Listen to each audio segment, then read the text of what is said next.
Hold के बाद जो नेक्स्ट हमारे पास है दैट इज़ क्वांटाइज। अब हमने अपने सिग्नल को एम्पलीट्यूड एक्सिस में भी डिस्क्रीट बनाना है। तो क्वांटाइज के लिए हम देख लेते हैं कि क्वांटाइज में पहले उस ब्लॉक की डेफिनेशन वगैरह या उसका देख लेते हैं। तो बेसिकली क्वांटाइज में क्या होता है, this block is used for quantization, it converts the continuous amplitude into discrete amplitude. Quantization का मतलब बेसिकली ये है कि जो आपके वो वाई एक्सिस के अलॉन्ग इनफाइनाइट वैल्यूज़ थी उसको मैंने फाइनाइट वैल्यूज़ के अंदर कन्वर्ट कर देना है। हमारी ये जो इनफाइनाइट वैल्यूज़ होंगी ये फाइनाइट लेवल में कन्वर्ट हो जाएंगी। और वो कैसे होंगी, हम डिसाइड कर लेंगे कि हमने अलॉन्ग एम्पलीट्यूड एक्सिस कितने एम्पलीट्यूड लेने हैं। तो एनालॉग सिग्नल जिस एम्पलीट्यूड के नियरेस्ट होगा हम उस पर शिफ्ट कर देंगे उसको। वो अप शिफ्टिंग भी हो सकती है, वो डाउन शिफ्टिंग भी होती है। It is very similar like जैसे हम अपर राउंड ऑफ या लोअर राउंड ऑफ करते हैं कि हम एक डिसाइड कर लेते हैं और उसके बाद अगर हमने वैल्यूज़ को जो जिसके करीब होंगी उसके ऊपर उसको राउंड ऑफ कर दो। अच्छा जी, आगे फर्दर इसमें देखते हैं, separating the input signal into discrete state with के इंक्रीमेंट्स। अब बेसिकली ये कितने आपके पास एम्पलीट्यूड लेवल्स हो सकते हैं, इट डिपेंड अपॉन कि आपका एडीसी कितने बिट का है। उसको कहते हैं कि हमारे पास उसको इधर रिप्रेजेंट किया है के। तो हमारे पास यहाँ पे एक फार्मूला होता है के is equal to 2 raise to power N, whereas N is number of bits.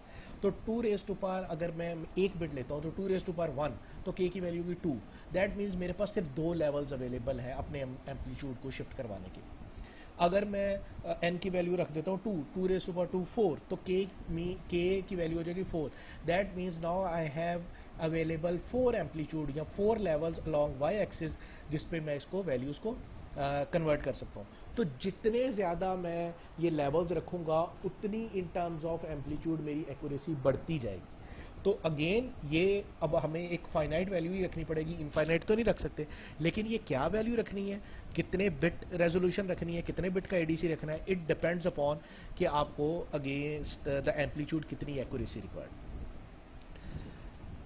तो अब उसमें एक टर्मिनोलॉजी है एनालॉग क्वांटाइजेशन साइज। वो कैसे निकलता है कि हमारे पास एक मैक्सिमम लेवल होगा इन टर्म्स ऑफ वोल्टेज। अगर मैं कंट्रोलर के स्पेसिफिक बात करूं तो एक मैक्सिमम वोल्टेज लेवल होगा और एक मिनिमम वोल्टेज लेवल होगा, divide by 2 raise to power n. ये basically n again number of bits हैं, या इसको आप डिवाइड बाय के भी कह सकते हैं। तो जो क्यू आएगा वो हमारे पास रेजोल्यूशन आ जाएगी कि बेसिकली हमारा जो स्टेप है इन टर्म्स ऑफ एम्पलीट्यूड या वो डिफरेंस बिटवीन द वोल्टेज है वो कितना होगा। तो ये इसको कहते हैं क्वांटाइजेशन साइज।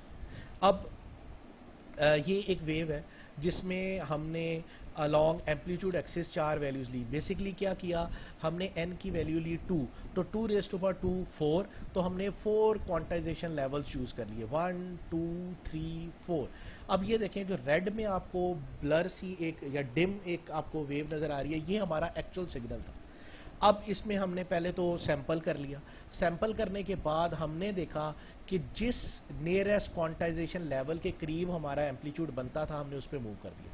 फॉर एग्जांपल हमारे पास एक ये है, एक ये 0 पे है, उसके बाद ये है, ये है, ये है। हमारे पास यहाँ पे डॉट आया था, हमने उसको इसके करीब था तो इस पे मैप कर दिया। इससे ऊपर वाली वैल्यू को भी हमने इस पे मैप कर दिया, फिर उससे ऊपर वाली वैल्यू को हमने इस पे मैप कर दिया, इस वाली वैल्यू को फिर हमने नीचे मैप कर दिया, and so for so on. Basically हमने जो भी उसके नियरेस्ट वैल्यू होगी उसको अप या डाउन मूव करके जो भी नियरेस्ट अवेलेबल होगा उस पर मैप कर दिया। ये बेसिकली हमारी क्वांटाइजेशन है कि हमने एम्पलीट्यूड एक्सिस में उसको जितनी बिट होगी उसके अकॉर्डिंगली उतने नंबर ऑफ एम्पलीट्यूड या उतने नंबर ऑफ क्वांटाइजेशन लेवल्स हमारे पास अवेलेबल होंगे। और जो हमारे पास एनालॉग वैल्यूज़ थी, जो हमारे पास इनफाइनाइट वैल्यूज़ थी, तो वो जिस भी वैल्यू के नियरेस्ट होंगी हम अप या डाउन मूव करके उसके करीब देंगे। अब ये भी डिसीजन हो सकता है कि हमने हमेशा अप करना है, डाउन करना है, या क्या प्रोसीजर फॉलो करना है।